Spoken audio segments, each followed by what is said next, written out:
Começa agora o Sala de Entrevista do portal IBNJ News. Eu estou aqui com o pastor Léo Godinho, da igreja Cântico Novo, e também com o pastor César Camargo. O assunto de hoje é o Espírito Santo, o que é mito e o que é realidade. Pastor, durante esses anos de igreja, de experiência, eu imagino que muitos mitos se criaram acerca do Espírito Santo de Deus, mesmo? Com certeza. E assim, sobre o que se criaram de mito e de realidade, o que você poderia pontuar? O que é mito, o que é realidade hoje dentro da realidade dos fiéis? Primeiro, a gente tem que entender aonde começa o conceito de Espírito Santo dentro da espiritualidade cristã. No começo do século passado, no surgimento, no boom do pentecostalismo, a vinda para o Brasil do pentecostalismo, desse movimento, ela se atribuiu a diversos fatores sociais, políticos, culturais. E nós começamos com esse período, vamos dizer assim, construir uma imagem do que era pentecostalismo. Igreja Assembleia de Deus, Congregação Cristã. Elas vieram com um trabalho puro, vamos dizer assim, um trabalho mais puro, um trabalho mais rua azul. Com o passar dos anos, a expansão geográfica do Brasil trouxe fatores diferentes para dentro do nosso meio. O que acontece? Você sai de uma realidade de Belém do Pará e se depara com São Paulo. Anos 70, 80, repressão política. Tem saído agora, se não me engano, na Isto É dessa semana, a participação da Igreja Evangélica com a ditadura no Brasil. E tudo isso era influenciado por causa de uma aceitação de um país que não era laico. De repente nós temos o boom dos anos 90. O evangeliquez no Brasil explode. Renascer em Cristo, Universal do Reino de Deus. Isso de ano? A partir dos anos 90. A partir dos anos 90. Renascer vem de 86, Universal de 77. Mas o boom vem nos anos 90, principalmente por causa da música. E começa a se misturar elementos contrários ao cristianismo puro. Mas você acha que essa mistura se deu muito à diversidade demográfica? Você acha que isso influencia muito na interpretação daquilo que traz a Bíblia sobre o Espírito Santo? Não só influencia de maneira direta, como também como técnica de marketing. Ou seja, estratégias para se abordar uma determinada população. Exatamente. Aí começa a acontecer o quê? O pastor César ele tem um período maior de pentecostalismo do que eu. E ele viu a desconstrução de uma igreja que levava a ser uma coisa muito séria, se levava a ser uma doutrina ou um costume que vem do primórdio, do começo do século XX, para uma adaptação no qual você precisa de agradar o seu cliente. Sem contar que, falando das mudanças evangelistas também, houve também a questão que começou -se a valorizar mais os costumes do que a doutrina em si. Então, quando o pastor Léo fala do movimento pentecostal, quando chegou no Brasil, das mudanças em todas as áreas, chegou um tempo que se priorizou mais os usos e costumes do que propriamente dito a sã doutrina. E quando a gente fala de sã fala de Espírito Santo também. De Bíblia, né? Porque há muito uma diferença e uma mistura entre o que é doutrina e o que é usos e costumes. E é isso que a gente tem. Usos e costumes a gente poderia definir que é uma coisa mais imposta pela interpretação humana do que traz a Bíblia. É impossível a gente ver o pentecostalismo sem citar algumas discrepâncias bíblicas. Uma, por exemplo. A Assembleia de Deus do Exemplo. A fundamentação teológica teria que ser a mesma. Tecnicamente, teologicamente. Exatamente. Porque é a fundamentação pentecostal. Ou seja, são duas igrejas que defendem uma fundamentação pentecostal, mas que se diversifica na aplicação. Não só na aplicação, mesmo na interpretação hermenêutica. Vamos citar um exemplo da Igreja do Deus e Amor. sem fazer uma crítica clara assim, Deus trata da forma que ele tem que tratar com quem está, onde está. Não, sem falar que são dois exemplos clássicos. Né? São dois exemplos clássicos de uma briga histórica conhecidíssima no meio. Mas vamos falar de coisinhas simples. Você vai para Deus e amor, você tem que batizar em água corrente. Você tem que batizar. Independente que a Bíblia diz lá que é uma só fé, um só Deus, um só batismo. Me batizei, eu, Léo, me batizei na igreja do Evangelho Quadrangular. Se eu for hoje para Deus e amor, eu tenho que batizar em água corrente. Por causa que se teologicamente... Ou seja, ela desqualifica o batismo que você fez uma água corrente. Poderíamos até citar outras denominações. Mas vamos colocar exemplos clássicos da Bíblia que não deveria ter. E olhamos como o pentecostalismo mais reformado, dentro do conceito das duas, o pentecostalismo mais reformado pela Assembleia de Deus, que entende que o conhecimento comum, o entendimento comum prevalece. Porque quando a gente fala de Espírito Santo, vamos entender o Espírito Santo pelo quem ele é e não pelo que ele é. Nós vemos o Espírito Santo como... vai ter gente, depois do que eu vou dizer, vai começar a falar das minhas heresias. Não, mas é aqui a proposta é que a gente discutir, levar uma reflexão sobre aquilo que existe dentro da Bíblia Sagrada e mostrar numa discussão sadia o que é verdade e o que é mito sobre o que a igreja tem vivido nos dias de hoje. Sem falar, o pastor Gabriel de Marcos, e a questão principal quando a igreja deixou o Espírito Santo de lado, começou as divisões. Exatamente. A gente não pode admitir isso. A igreja em si, em geral, não pode admitir isso. A mudança toda que houve uns anos para cá, do meu ponto de vista, até o dado momento, a distância da doutrina teológica e não dos costumes fez com que houvesse discordâncias, brigas por posições, pensamentos diferentes. Houve a grande ruptura quando surgiu, a partir daquele momento, grandes comunidades que revolucionaram a música e a igreja no Brasil, porque não dizer lá fora, mas nós estamos tratando do Brasil. Isso gerou o que nós temos hoje. A gente tem que entender o seguinte: nós tratamos do Espírito Santo hoje, em 2011, nos últimos 10 anos, isso, mais claramente o tratar de Deus, o agir de Deus na minha vida.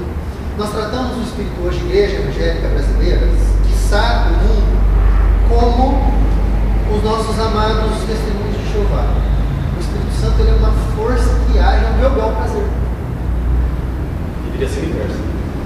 E assim, diante do que vocês falaram agora, sobre o que na verdade é a ausência do Espírito Santo é que gerou a divisão nas igrejas.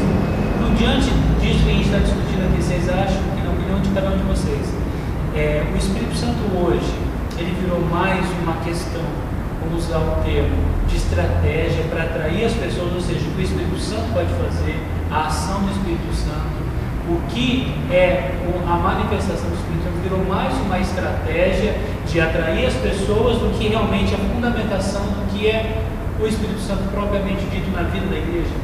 Mas a questão em si, quando nós estávamos ouvindo, eu escuto bastante rádio, eu sei que tem programas de TV, é que geralmente o Espírito Santo não é citado. Ele vai mudar. Isso vai mudar. Vai fazer alguma coisa. E outros jargões que existem. E a questão em si, nós falamos do Espírito Santo, a verdade é que nós esquecemos, alguns dos nossos pais erraram na hora de nos discipular e de nos ensinar a respeito da boa obra do Espírito Santo. Estávamos falando do caminho. Se o Filho vos libertar, verdadeiramente sereis livres. Mas quem nos leva ao Filho é quem? Então a obra dele é simples, mas nós complicamos que é simples. Para quê? Para ter o mistério. E eu falo até da movimentação, do movimento que se faz com o Espírito Santo. Não, essa questão os pregadores sabem, negócio novo aqui. Então, assim, o espetáculo que a ação do Espírito Santo pode causar, eu acredito que tem roubado mais a cena do que a ação. É o espetáculo versus a ação, ou seja, o que mais atrás é o espetáculo que o Espírito Santo pode levar e trazer, ou não propriamente o Espírito Santo, mas aqueles que se dizem usados pelo Espírito Santo e que levam o Espírito Santo às pessoas, do que a própria ação do Espírito Santo, que daí entra na questão da simplicidade, que é a obra de que leva as pessoas a Deus. O pastor Léo falou de ser taxado como herético. Nesses 12 anos de cristianismo, pregando diversas denominações, diversos segmentos teológicos, eu, como pastor hoje, como teólogo, eu posso afirmar que 90% de muita coisa que acontece nas igrejas é mito. Não tem nada de biblicidade. E o povo, como diz o código, né, que a gente gosta de falar, a Bíblia diz o quê? Que o povo, por não conhecer, se culpa. Né? Porque quem tem o poder da palavra, que pode informar, que pode ensinar, ele faz o que a gente tem intenção de ver. O povo não tem conhecimento, e aí o camarada faz uma reunião, fala uma língua estranha, vocês me entenderam? Todo mundo pensa de Deus. E a Bíblia fica de lado. Tem uma questão, por isso que eu disse da heresia, tem uma questão que não é mais nem uma questão de estratégia de divulgação, e sim uma questão de prisão. Prisão. Eu prendo um cidadão na igreja. Eu sou pastor e eu tenho a palavra. Primeiro porque eu estou aqui revestido pelo Espírito Santo.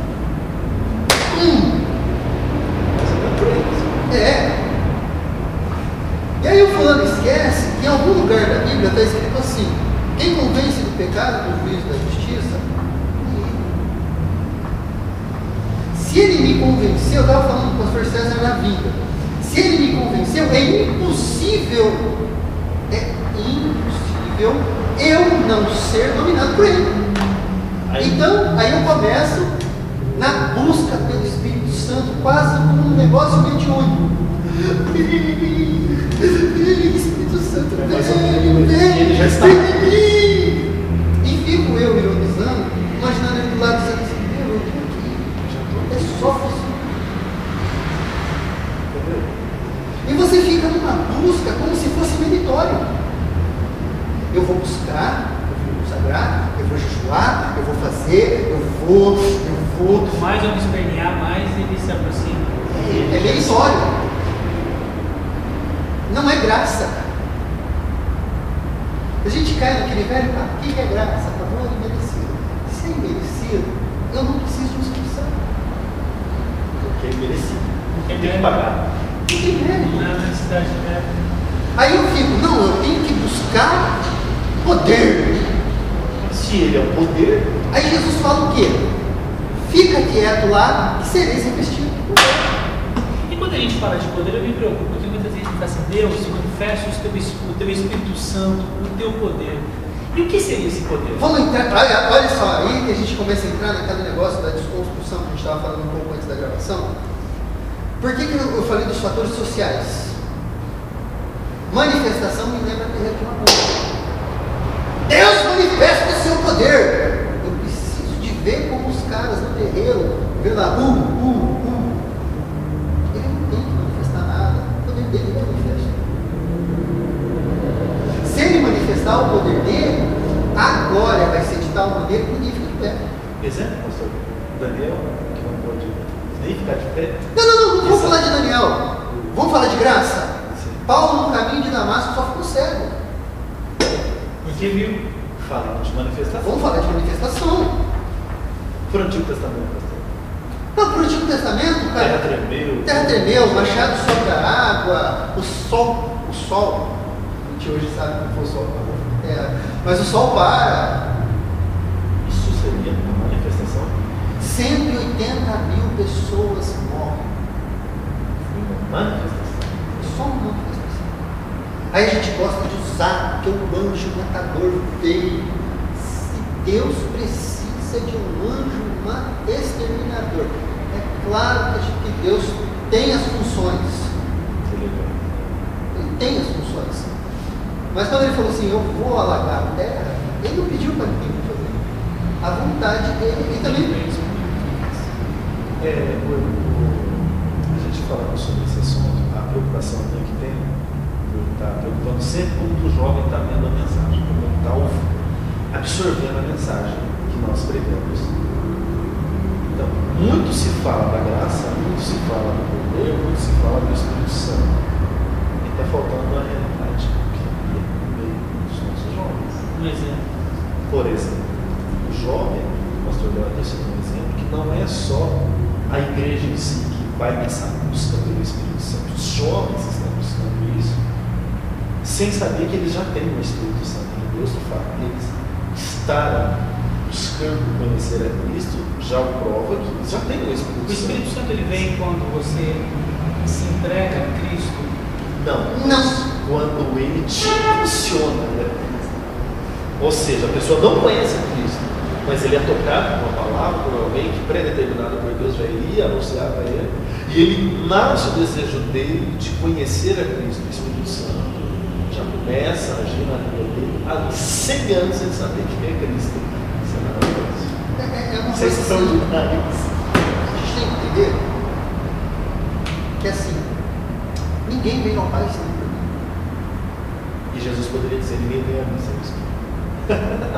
Aleluia. Então, quando a gente fala assim, ninguém vem ao Pai senão por mim, cai dentro do conceito do Espírito Santo essa história de que eu aceitei Jesus. Eu não aceitei ninguém, velho. Eu não aceitei ninguém. Porque não foste vós que me escolheste. Mas Deus me escolheu. Então, à medida que alguém se aproxima de Cristo, a gente pode entender então que ele é um escolhido E o Espírito Santo de Deus já está agindo e o dentro. próprio Cristo já cuidou de enviar o Espírito Santo. Então, me explica. Venha hoje com a poderosa campanha desatando os nós e salvando a tenda. Ah, não, mas daí eu falo na questão de uma obra divina, de não. Cristo, uma obra real. Aí seria uma obra verdadeira. Sim, mas a gente tem que tomar o cuidado. Sim, claro. Porque o apelo hoje é tão grande. A pessoa na necessidade devido ao símbolo que foi criado, da dependência, da carência. Mas eu falo do próprio Cristo. Não, que ele é diz, irresistível. eu escolhi a vós. Então, à medida que ele escolhe você, escolhe a mim, escolhe a você. O grande Paulo, né? O amor dele nos É irresistível. constrange. É irresistível. Sabe, apesar de eu discordar de algumas várias questões teológicas da Igreja Reconhecida em Cristo, existe uma música dos anos 90, dos anos 2000, que diz assim: que amor é esse que se envolve dentro de mim? É irresistível.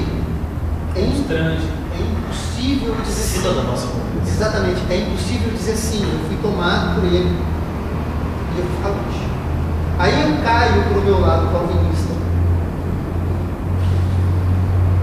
Lembrando de uma pregação do pastor Jorge Linhares, que eu vi lá em Minas Gerais, há vários anos atrás, que ele fala assim, na pregação ele diz assim: uma vez salvo, sempre salvo. E aí, pentecostal? Eu já vi alguns batistas dizerem isso. Pentecostalzão eu era na época, e assim, eu falei, vou esperar o homem se explicar.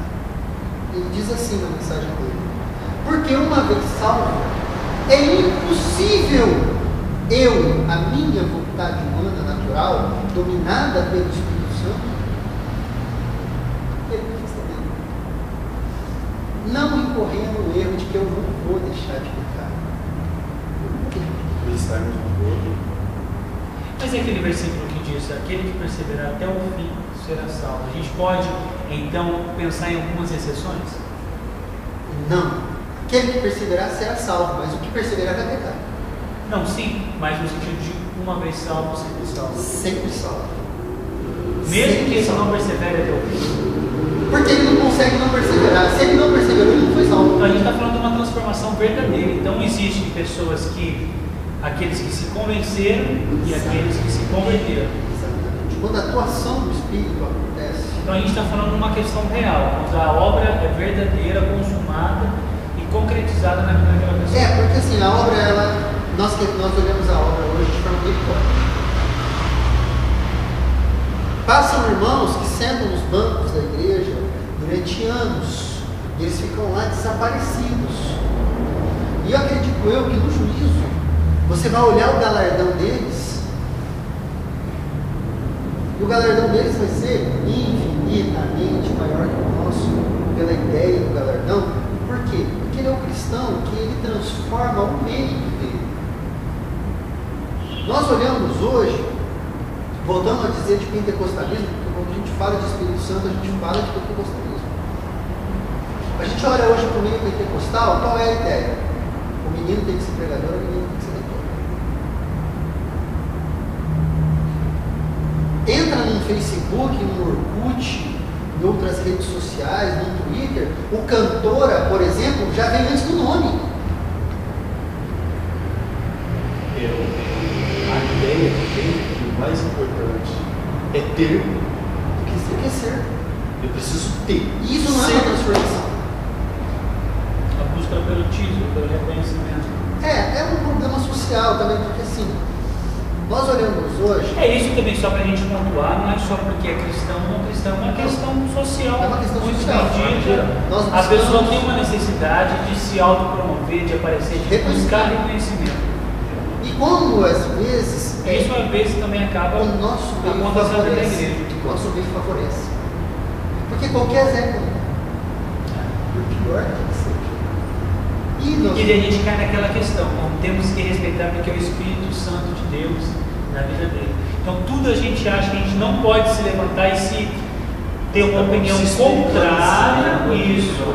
Então a gente não pode ter uma opinião contrária, por maior que seja a aberração que o irmão está cometendo, porque o Espírito Santo de Deus está na vida dele. Mas se o Espírito Santo está na vida dele e ele tem um chamado para cantar, ele não vai agredir o ouvido do bom entendedor de música. E não vai se antecipar nisso também.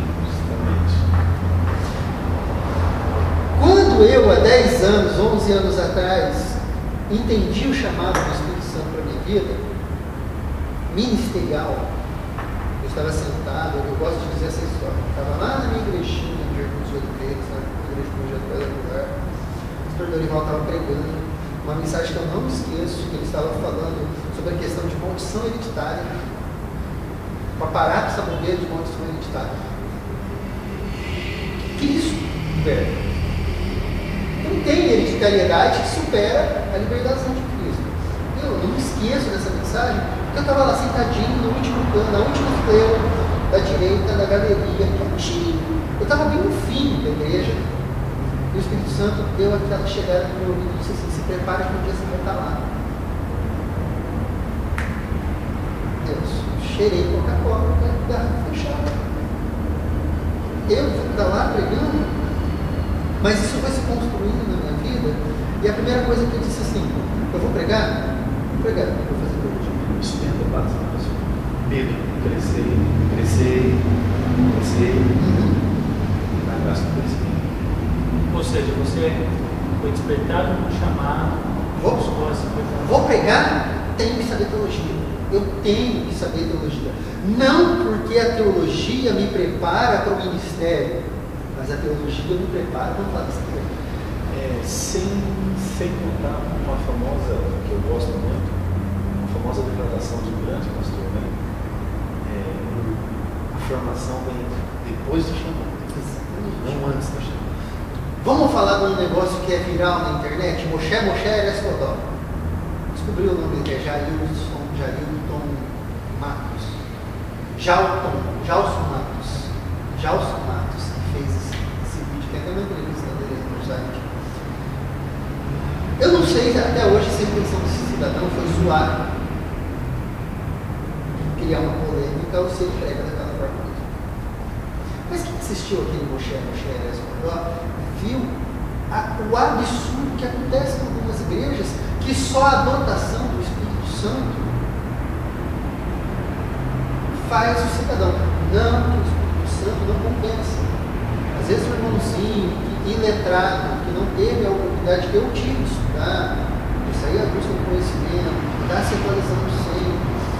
E às vezes ele pega a mensagenzinha, como eu falo bastante com o pastor César, arroz com feijão, diz lá: Jesus salva, liberta,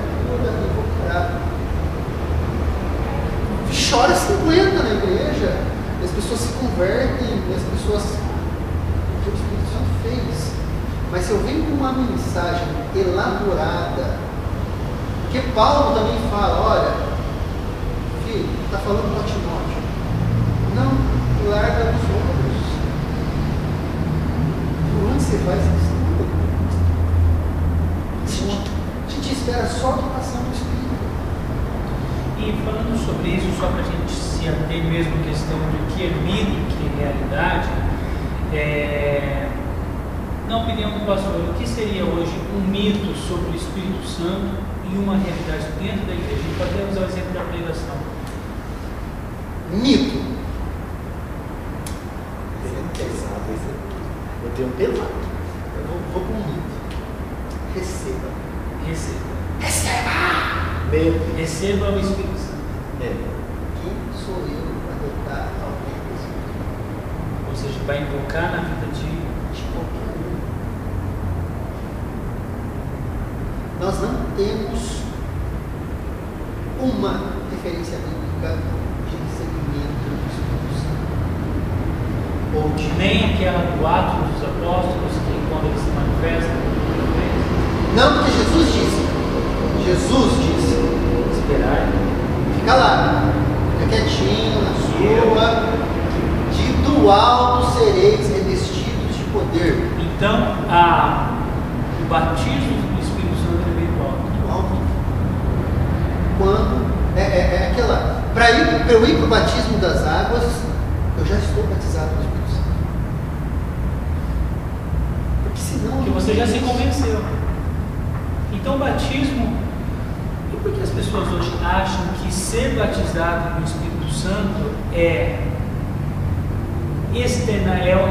uma manifestação externalizada? Ou seja, ela tem que externalizar uma agitação para que ela se convença e convença aos outros que ela tem o batismo do Espírito Santo.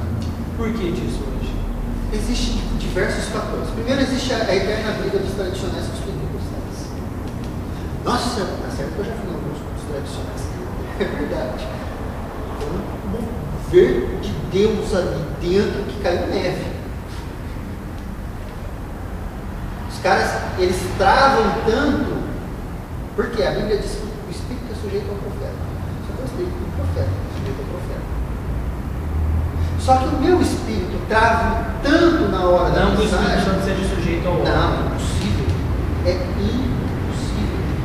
Porque é Deus.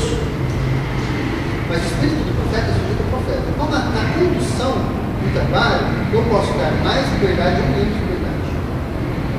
Eu fui numa igreja tradicional. Mas não falando do Espírito Santo. Não. Ou seja, o Espírito, é o seu espírito. O Espírito Santo. Em ligação com Deus que você consegue controlar. O trabalho do Espírito Santo. Seria isso? O trabalho do Espírito Santo é uma coisa simples, te capacitar para o ministério, o seu ministério. Essa é a função do Espírito Santo, de capacitar para o ministério. Até por isso que os apóstolos começaram o seu ministério depois que foram revestidos do alto. Eu lembro do meu batismo no Espírito Santo. Eu estava com a mão quebrada, deitado na minha sala, com depressão, com um balde desse tamanho que eu comi mexerica durante 4 dias. Era a única coisa que eu comia. Deprimido.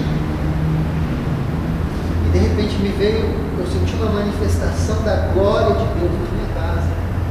Mas de uma maneira tão intensa que foi impossível, eu chorei na última hora. Você estava sozinho. Eu e Deus. Mas eu já tinha tido uma pseudo-manifestação da glória de Deus, do charada canta, sermanadas, dentro da igreja. Não que também isso seja errado, não seja válido. Mas não é para todos. Entendi. Hoje, a manifestação do Espírito Santo tem que ser língua. Senão não tem uma batida. Só faltou 8. Os outros não, só faltaram 8. Ou seja, a gente se resume então a que a manifestação do Espírito Santo é falar em línguas estranhas, ou seja, não se tem o dom de profetizar, não se tem o dom de interpretação, não se tem o dom de curas, não se tem o dom de interpretação de língua. De língua, isso é justamente. Porque não é para usar. Vou falar uma coisa aqui. Não, aí parece que os pastores não veem o que Paulo diz depois, né? Que fala em línguas estranhas. Assim mesmo. Não é para usar na igreja. A Bíblia fala, não pode falar assim, se se é bíblico, pode. Não, mas vou apanhar. Eu sei que os irmãos que vão assistir vão apanhar. Porque não é pra usar na igreja. Porque quando usar na igreja tem que ter intérprete. Para que não gere confusão. Tem que haver. Eu fiquei sabendo. Ou seja, se dentro do culto, então, se você fala línguas estranhas e não tem quem interprete, há desvio psicológico. Há um desvio psicológico. E até culto, como diz assim, da ordem cultica, da eclesiologia. Porque você falar que sempre os cultos, principalmente nos domingos, geralmente se convida pessoas, existe o culto, aí tem aquele mito também. Alguns dizem, sede ao risco do poder de Deus na praia. Mito. Por quê? O que é o poder de Deus para a igreja de Deus? A gente está falando de que está? O Espírito Santo. Fala do Espírito Santo. Então ele falou assim, não, tem que ter isso no culto, porque isso atrai pessoas. Mas não é a palavra que liberta. E quando a gente fala de poder do Espírito Santo hoje, é o que nós vamos por aí. Coloca que louvor lá, vai ter postado da última hora. E aquele movimento todo. Ou seja, você cria toda uma situação para as pessoas sentirem algo. Aí quem vem na igreja. Aí ele pode se prende muito à emoção, mais do que a razão. E outra coisa, vamos ser sinceros, a pessoa estudar inteligente Não fica. A não ser que seja tocado. Mas essa exceção não pode ser regra. Não pode. Então, mas pelo que eu percebo, assim, hoje se cria toda uma situação para as pessoas sentirem algo diferente dentro da igreja. Vamos partir do princípio, se o pastor vai continuar. E assim, só para a gente concluir aqui, a manifestação do Espírito Santo, ela nem sempre vai ser algo externo, ela trabalha no íntimo da pessoa. Essa manifestação da grosso-lália de Atos 2. O que é grosso-lália? Lália. O que é isso? Línguas diversas. Línguas diversas. Vamos dizer hoje assim, hoje eu tenho um fato muito engraçado que aconteceu na igreja do Evangelho Quadrangular do Ipiranga, que um irmão foi tomado no altar falando em russo. Em russo. Na nível de Japão, Falando em japonês e um cidadão. Coronel negro. Obrigado. politicamente correto. Politicamente correto. Obrigado. E o irmão não era irmão do Japão, assistindo um culto japonês. Ele ficou impressionado de ver o irmão negro falando em japonês com ele. E foi um negócio assim. E lá na igreja quadrangular, o cara começa a falar em russo no meio do culto, e todo mundo glorificando, e aquele uau, e me levanta um irmão de quase 2 metros de altura e começa a vir. Isso é Espírito Santo. Uma palavra em português, russo. Ele ouviu na porta o cara falando em russo, ele entrou. Ele está passando. Quem já foi na igreja do Ipiranga sabe que a igreja do Ipiranga é uma igreja sim, acesso difícil. E o cara entrou.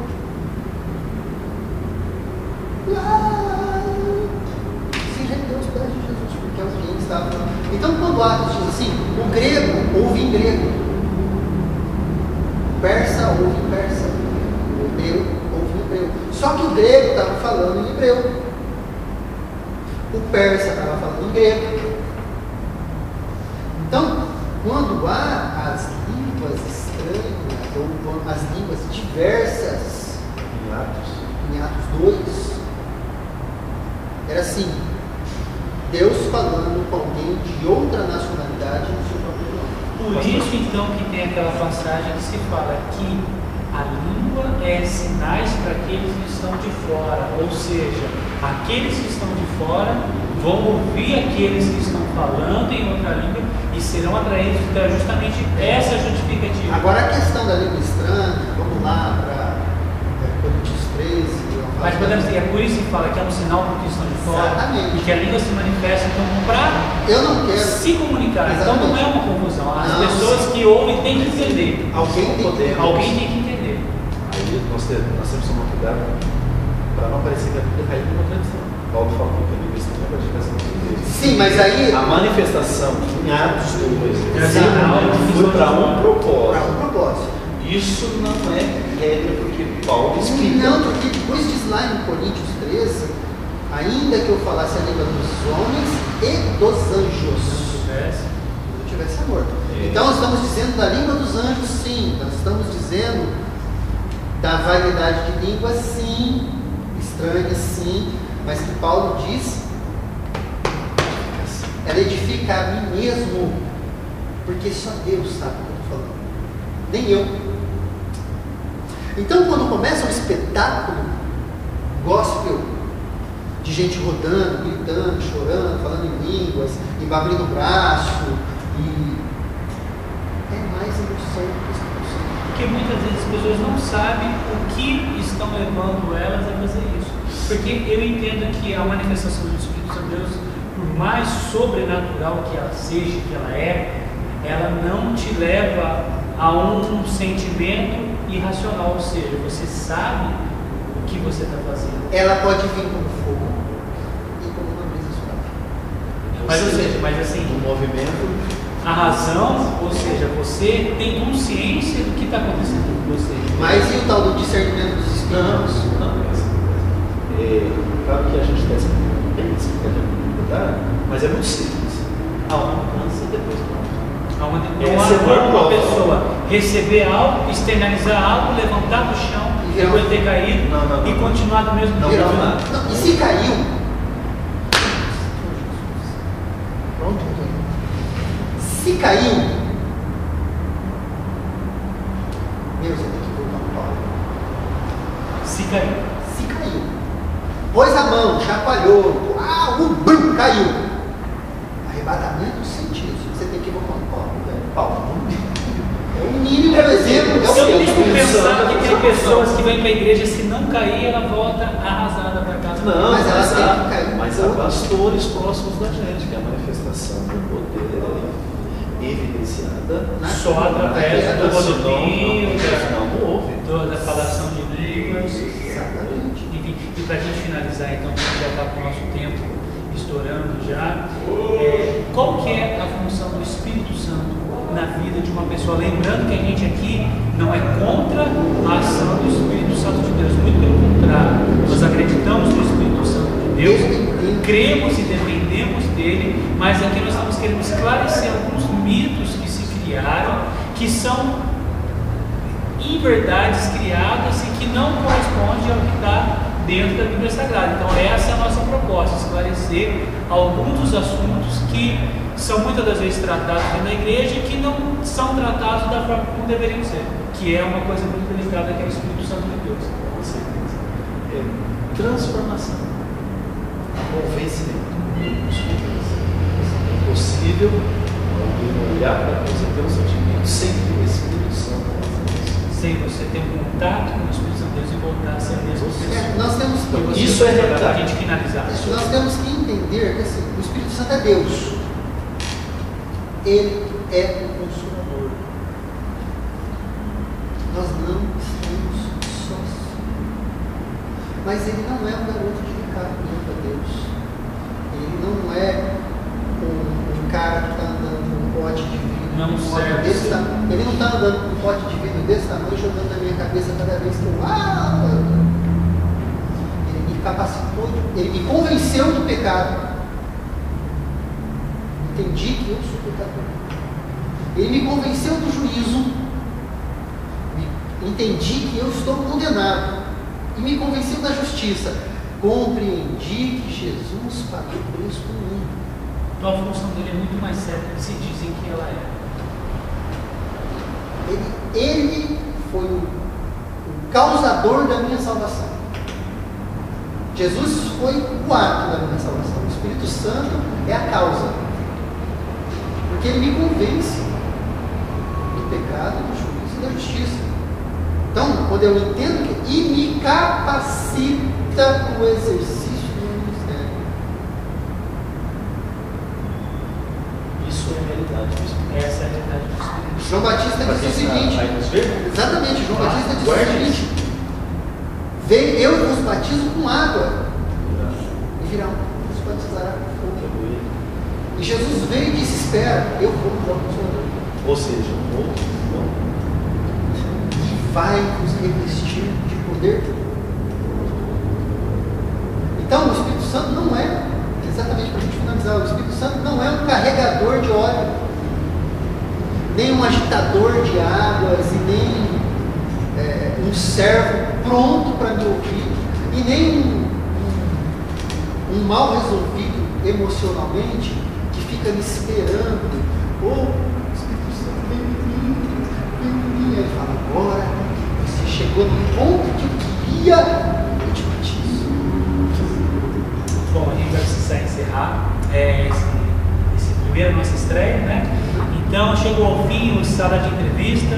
Muito obrigado pela sua companhia, você que nos assistiu. Se você quiser enviar alguma sugestão para nós, contato@ibnjnews.com.br. Na próxima semana nós estamos de volta com mais um assunto aqui para abençoar a sua vida. Fiquem com Deus e até a próxima.